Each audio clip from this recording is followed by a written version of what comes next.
नमस्कार साथियों। तो साथियों फाइनली समायोजन की प्रक्रिया शुरू हो गई है और इस महीना, जी हाँ, जुलाई महीने में समायोजन कर दिया जाएगा।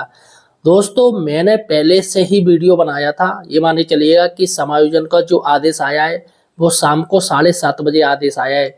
और जबकि दोस्तों मैंने इसके ऊपर एक वीडियो बना दिया था कि समायोजन की प्रक्रिया जुलाई में शुरू हो जाएगी। हाँ, मैंने यहाँ पर थोड़ा डेट का वो रहा मेरा कन्फ्यूजन। मैंने 27 जुलाई बताई थी, लेकिन यहाँ पर दोस्तों ये बात तो मैंने क्लियर कर दी थी कि जुलाई में ही समायोजन की प्रक्रिया शुरू हो जाएगी। यहाँ पर देखिएगा दोस्तों, ये मेरा वीडियो देख लीजिएगा। ये मैंने जो वीडियो डाला था करीब 9 साढ़े 9 बजे डाला था और समायोजन का जो आदेश आया है वो 7:30 बजे या 7 बजे आया है, यानी शाम को आया है। तो यहाँ पर जो कोई भी मैंने बात बताई बिल्कुल सही और सटीक जानकारी दी।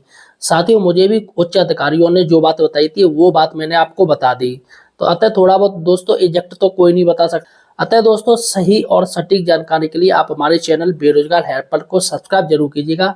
हम जानेंगे कि ये समायोजन होगा, इसका क्या नियम रहेगा, इसमें छात्र संख्या और शिक्षक संख्या कितनी देखी जाएगी, किन लोगों को सरप्लस किया जाएगा।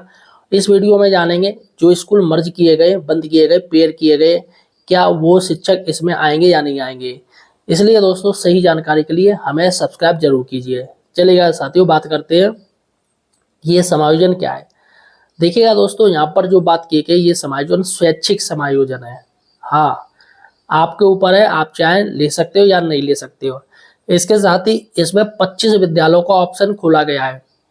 जैसे कि आप चॉइस में जो भी ब्लॉक भर सकते हो, 25 विद्यालय होंगे, वहां पर आपको जाना है।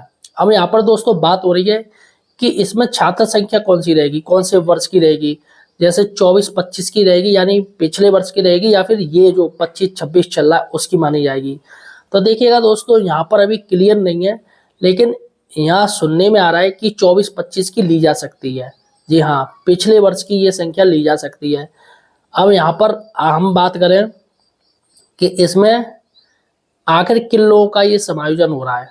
तो यहाँ पर साथियों ये जो समायोजन है, ये जो बात चल रही है कि अभी जो समायोजन फर्स्ट जो फेज का हुआ था, अभी जो जून में हुआ था, करीब 20,000 शिक्षकों का समायोजन हुआ था। तो उसमें भी कुछ शिक्षक छूट गए थे। ऐसा सुनने में आ रहा है कि उनको छूटे हुए शिक्षकों को दोबारा मौका देने का काम किया जा रहा है। लेकिन दोस्तों मैं ये बात बिल्कुल भी नहीं मानता हूँ, क्योंकि इसमें छूटे कोई नहीं थे, सारे कुछ हो गए थे।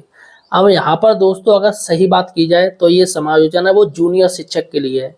यहाँ पर दोस्तों जो विसंगति हुई है, जैसे प्राइमरी के जो हेड हैं वो जूनियर के सहायक बनाए गए हैं। हुआ क्या है कि जूनियर के बहुत से ऐसे ऐसे स्कूल हैं जिसमें एक ही सब्जेक्ट के 2 या 3 टीचर भेज दिए जूनियर में। जैसे मैथ के 3 टीचर हो गए, साइंस के 2 टीचर हो गए। तो उन्हीं लोगों को दोस्तों यहाँ से हटाया जाएगा, उनको सरप्लस किया जाएगा, ऐसा दोस्तों मेरा मानना है। फिलहाल दोस्तों ये सरकार के उच्च अधिकारी भी इसी पर लेकर बात कर रहे थे और मीडिया में ज़्यादा थू लेथन, यानी सरकार की ज़्यादा छीछा लेथन भी हुई थी इसी मैटर को लेके। तो यहाँ पर दोस्तों यही हो सकता है कि जूनियर के जो टीचर हैं उनको हटाया जाए। चलेगा दोस्तों, और भी बात करते हैं कि मर्ज वालों का क्या होगा। देखिएगा, मर्ज वालों का आज शाम को क्लियर हो जाएगा। आज शाम को विद्यालय की लिस्ट जारी हो जाएगी और क्लियर हो जाएगा कि मर्ज वाले टीचर का इसमें समायोजन आएगा या नहीं आएगा।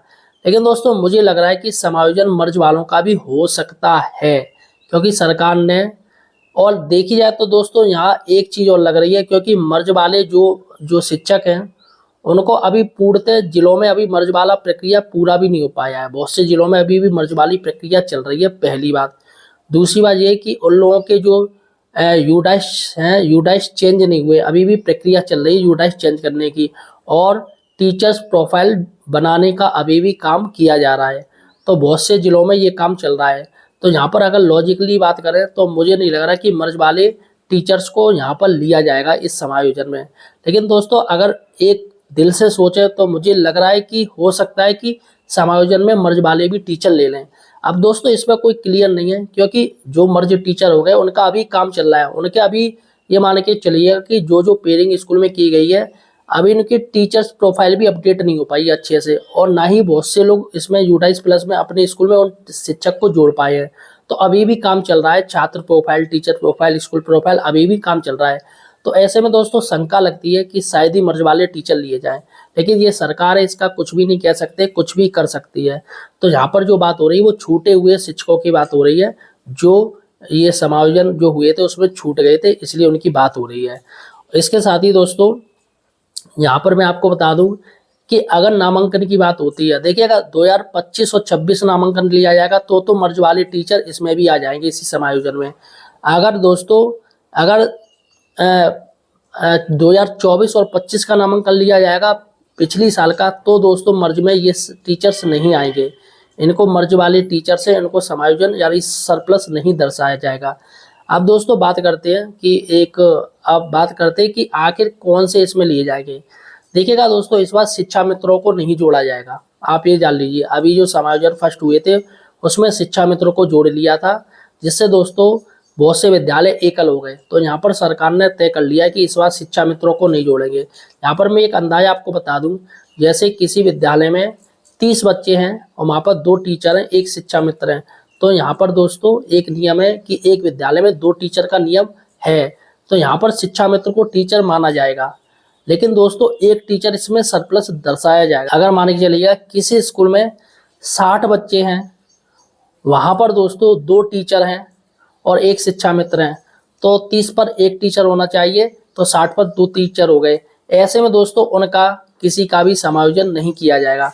जैसे मुझे एक सर हैं जो मुझे कमेंट कर रहे हैं कि सर मेरा कंपोजिट विद्यालय यहाँ पर 2 से बच्चे हैं, जिसमें प्राइमरी में 65 बच्चे हैं और यहाँ पर प्राइमरी में 3 टीचर और 1 शिक्षा मित्र है, क्या इनका सरप्लस में नाम आएगा? तो मैं यहाँ पर कह दूँ नहीं आएगा, क्योंकि दोस्तों 65 बच्चे हैं, 30 पर 1, 60 पर 2 और 60 से ऊपर हो गए 62 या 61 भी हो जाए तो भी दोस्तों 3 टीचर चाहिए और शिक्षा मित्रों को यहाँ पर काउंट नहीं किया जाएगा। तो यहाँ पर कोई सरप्लस का इनका नाम नहीं आएगा। तो सरप्लस का नाम वही आएगा इस बार जो RT जो राइट है एक्ट है उसके अनुसार ये सारे समायोजन किए जाएंगे, क्योंकि पिछला जो समायोजन हुआ था उसकी वजह से काफी विद्यालय एकल हो गए थे, शिक्षा मित्रों को टीचर मान लिया था, जिस पर बहुत ज्यादा हो हल्ला हुआ था और सरकार की ज्यादा छीछा-लितन भी हुई थी। तो सरकार अब नहीं चाहेगी कि ऐसा कुछ हो कि समायोजन के नाम पर लोग ऐसे फिर से भड़क जाएं। तो यहाँ पर ये बात क्लियर है दोस्तों कि जो छात्र संख्या है वो RT एक्ट के नियम के अनुसार ही ली जाएगी। फिलहाल दोस्तों देखते हैं शाम को क्या होता है, आपको क्लियर हो जाएगा। इसके साथ ही अगर आपको और कोई जानकारी चाहिए तो मुझे कमेंट सेक्शन में जाके पूछ सकते हैं। देखिएगा यहाँ पर आपकी कोई भी प्रॉब्लम है मैं अपना समाधान देता हूँ और ज़्यादा से ज़्यादा हल करने का प्रयास करता हूँ। मेरे काफ़ी वीडियो दोस्तों सही गए हैं और मैंने सटीक जानकारी दी है, वो काफ़ी लोगों को सही लगी है, उन्होंने माना भी है। तो अतः दोस्तों अभी से मेरे चैनल को सपोर्ट कीजिएगा और सब्सक्राइब कीजिएगा। आपका कोई सवाल है, कोई क्वेश्चन है तो मुझसे कमेंट सेक्शन में पूछ सकते हो। धन्यवाद साथियों।